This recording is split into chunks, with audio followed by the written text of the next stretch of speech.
성경은 하늘의 책이다. 그래서 성경을 가까이 하면 세상이 멀어지고 성경을 멀리 하면 세상이 가까워.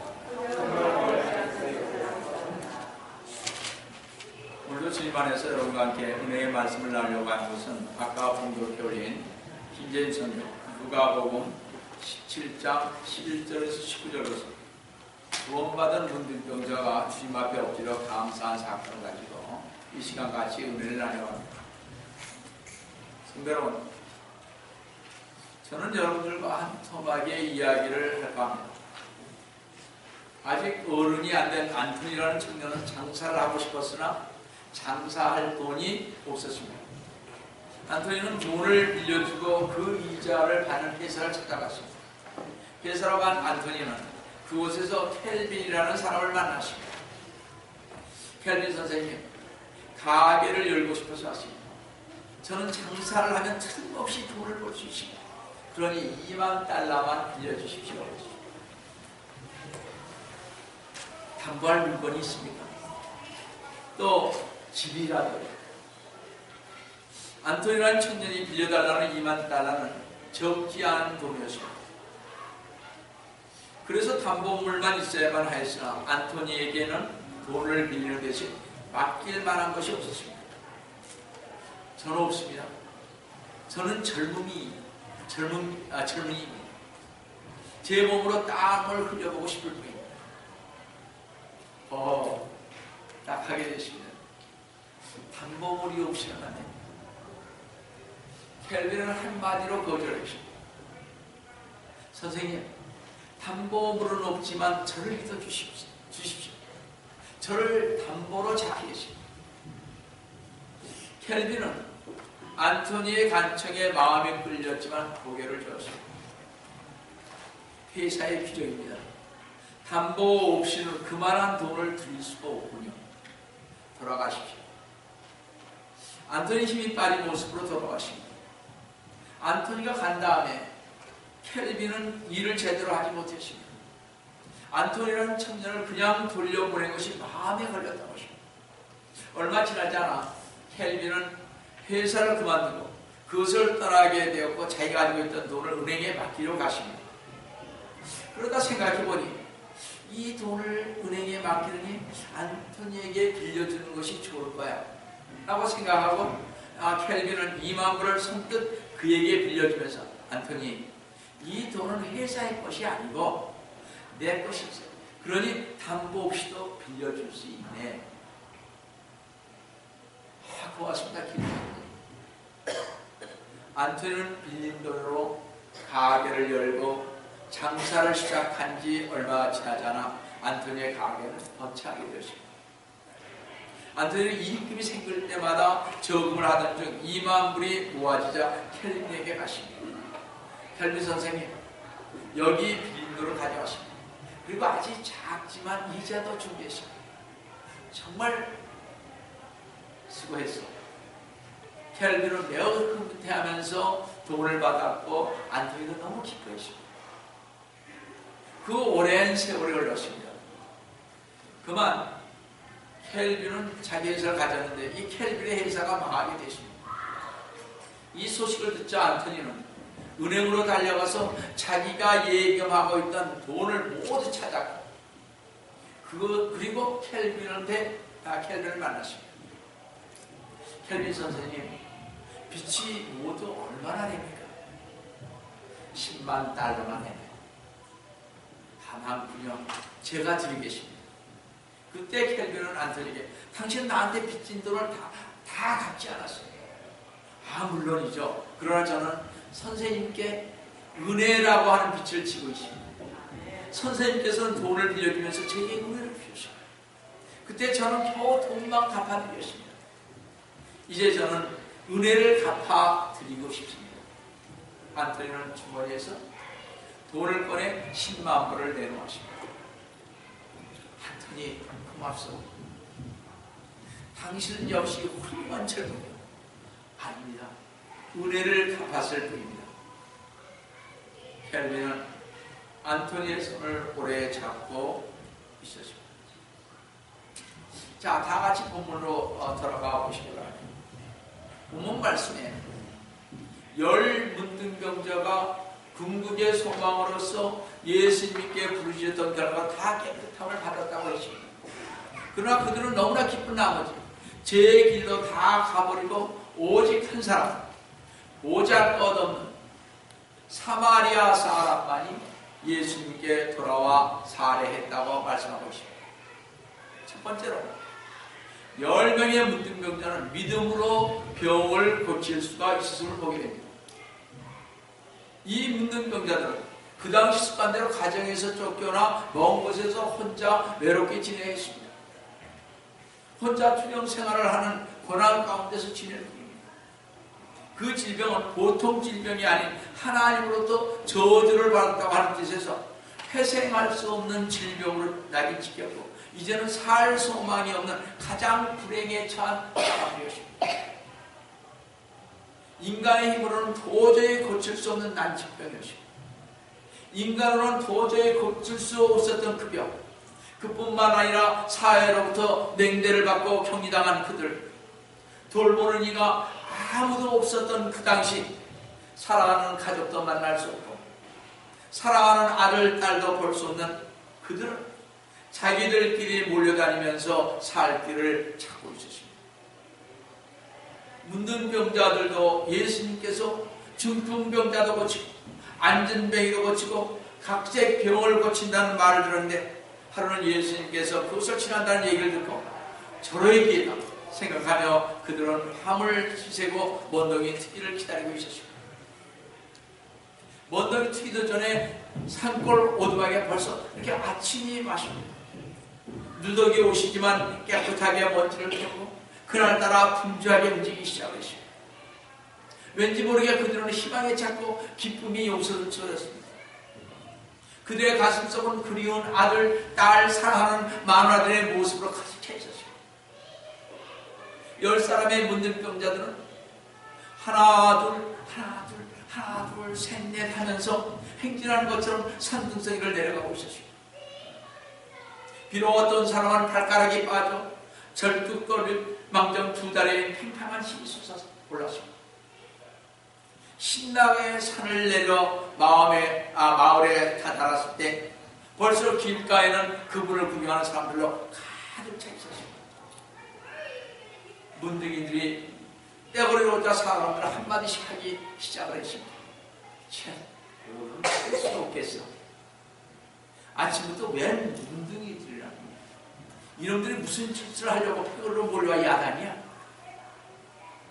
길에 섰던 그들이 모두 고개를 돌려 얼굴을 찡그렸지만 그들에게는 아랑곳하지 않고 있었습니다. 그들은 마음속으로 주여 우리를 불쌍히 여겨주소서. 그들의 가슴엔 뜨거운 기도만이 샘물처럼 솟고 있었습니다. 그때 자만체에서 흰옷을 입은 분이 부드러운 얼굴로 이쪽을 향해 오시고 계셨습니다. 아, 저분이구나. 그렇게 생각하자마자 누가 먼저인지 알 수 없듯이 10사람의 문둥병들은 누가복음 17장 13절을 보시면 목소리를 높여 말씀하시기를 선생님이야 우리에게 자비를 베푸소서 라고 했을 때 그들의 그 간절한 강구는 막 솟아오른 아침 햇살만큼이나 찬란한 빛으로 비추어졌습니다. 의사들의 말에 의하면요, 문둥병은 살만 썩고 몸만 더러워지는 것이 아니라 목소리까지 사라진다고 합니다. 그런데 이 문둥이는 이제 있는 힘을 다하여 생명을 다하여 주 예수 그리스도를 부르게 되었습니다. 그 음성이야말로 애절한 음성이요 소망 없는 사람이 마지막 한 가닥의 소망을 붙잡고 있는 그 음성이었습니다. 이때 부르짖음이야말로 불가능을 가능으로 변하게 하는 것이요, 이때 부르짖음이야말로 기적을 낳게 하는 부르짖음이었을 것입니다. 평생의 소원이요 꿈을 실현시킬 수 있는 절호의 기회였으므로 힘껏 그들은 부르짖었던 것입니다. 꼭 치료될 것이라는 믿음을 가지고 말입니다. 두 번째로 10 문둥병자는 믿고 순종을 했습니다. 누가복음 17장 14절에 주께서 그들을 보고 말씀하시기를 가서 제사장에게 너희 몸을 보여주라 하시니 그들이 가는 도중에 깨끗하게 되었더라 하였습니다. 그런데 주님께서는 이들에게 안수하여 주신 것도 아니고 내 병이 나을지어다 문둥병아 물러가라 하시지도 않고 어떤 특별한 이적을 보여주신 것도 아니십니다. 주님께서는 단지 그들에게 모세의 율법에 쓰여진 대로 제사장에게 가서 그들의 몸을 보이라고 말씀하십니다. 도저히 상식적으로는 생각할 수 없는 일입니다. 여러분, 제사장이 의사입니까? 제사장이 기적을 행하며 병을 낫게 해줍니까? 그들은 단지 문둥병이 다 나았다는 것을 증명해주는 그런 사람이었습니다. 그런데 이 문둥병자들은 제사장에게 가라 했을 때 예수님 그러지 말고 병 좀 낫게 해주십시오 라고 하지 않고 순순히 제사장에 갔다고 그랬습니다. 그들은 믿고 순종을 했습니다. 이들이 보여준 겸손과 굳건한 믿음은 오히려 나만 장군의 순종과 믿음보다 더 훨씬 훌륭했습니다. 지금 이 문둥병자들은 도저히 믿을 수 없는 일을 믿고 순종함으로써 기적이 일어났다는 것입니다. 사무엘상 15장 22절에 복종하는 것이 희생제물보다 낫고 경청하는 것이 순양의 기름보다 낫나이다 라고 했습니다. 순종은 믿음과 사랑의 시금석이 되기도 합니다. 하나님을 믿고 사랑하는 사람은 말씀을 순종하게 되어 있습니다. 믿지 않는 사람은 순종할 수 없고 순종하지 아니하는 사람은 하나님 앞에서 감사할 수가 없습니다. 그러므로 믿고 순종하는 것도 중요하지만 그 결론은 반드시 감사로 맺어져야 하는 것입니다. 세 번째로 10사람 중 한 사람만 감사하라고 하십니다. 사실 10사람은 제사장한테 가는 중에 그들의 마음은 조용하고도 인자한 주님의 말씀이 가슴속으로 뜨겁게 타오르는 것을 느꼈습니다. 주님, 주님. 그들은 뜨거운 가슴을 억제할 필요 없어서 막 뛰었습니다. 한참을 뛰어가던 그들은 아니 내 다리가, 아니 내 손이, 내 손가락이, 내 얼굴 좀 봐. 모두들 뛰어가던 걸음을 멈춰 서로의 얼굴을 바라보며 기뻐 어찌할 바를 몰랐습니다.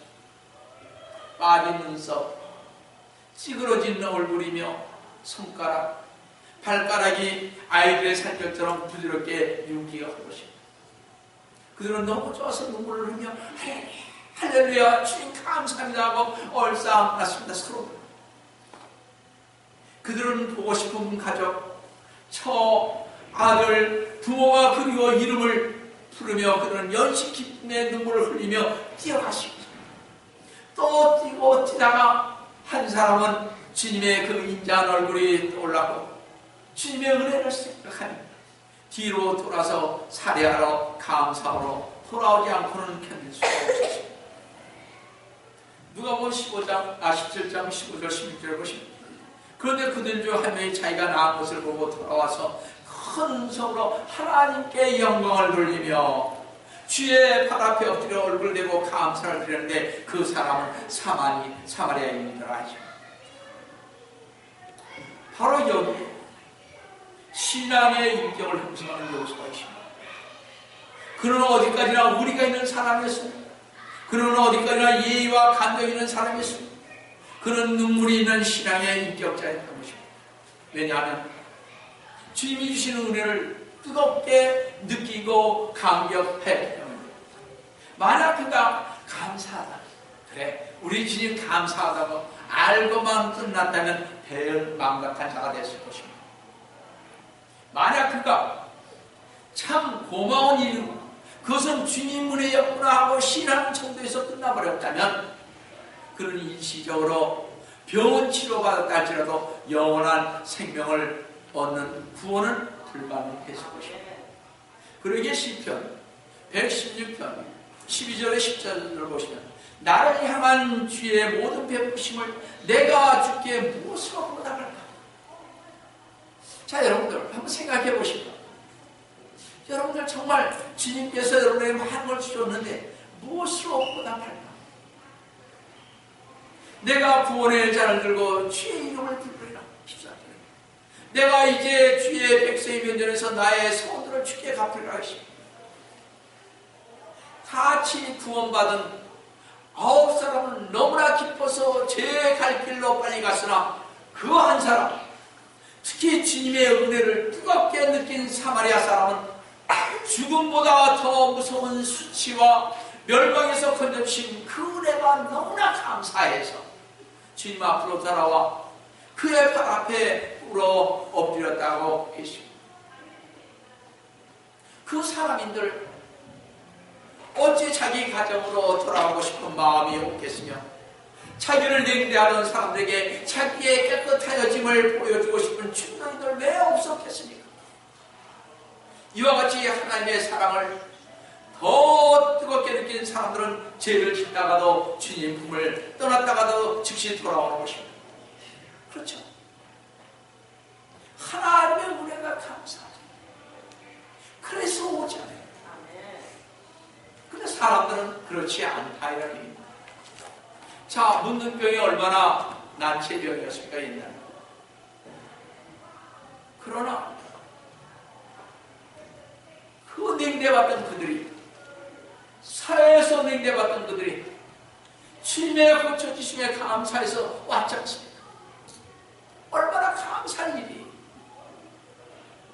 사랑하는 성도들, 감사치 아니한 이 9 문둥병자들은 하나님의 은혜와 사랑을 잊어버리시고 일단 육신의 고통이 사라졌기에 그들은 자기들이 구원을 얻은 것이라고 생각해서 예수님을 더 이상 필요로 하지 않았습니다.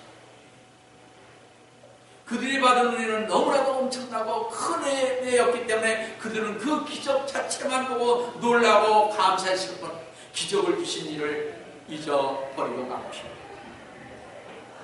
사랑하는 성도,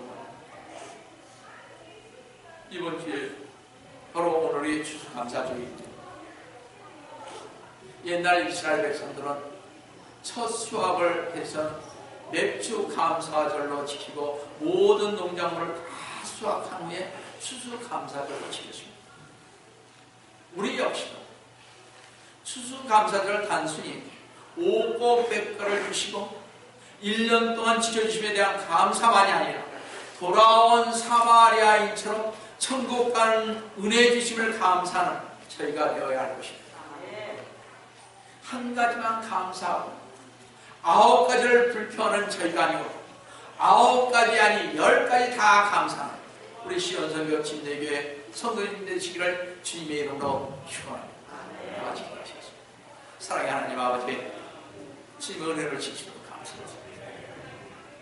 그 냉대받고 그 가족과 떨어져서 언제 볼 수 있는지 알 수 없는 그들, 몸은 소하고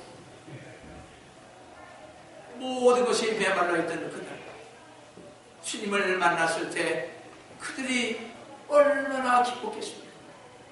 그들이 더군다나 병을 고쳤을 때 얼마나 기쁜 날이었습니까? 그러나 감사한 사람은 10명 중에 한 사람뿐이었다고 하십니다. 우리 주님이 보셨을 때 얼마나 안타까웠겠습니까? 지금도 많은 사람들은 주님의 은혜 속에 간다고 하지만 주님을 저버리는 사람들이 얼마나 많이 있습니까? 이들을 주님 붙잡아 주셔서 정말 하나님의 은혜에 항상 감사하며 가는 우리 모두가 될 수 있도록 도와주시옵기를 원합니다. 배은망덕한 저희들이 되는 것이 아니라 주님을 붙잡고 주님 앞에 가는 그날까지 주님께 영광 돌며 살아갈 수 있도록 주님 저희들 붙잡아 주시옵기를 원합니다. 주님께서 오늘도 저희와 함께 해주심을 감사합니다. 주의 이름을 받도록 간절히 기도드리옵나이다.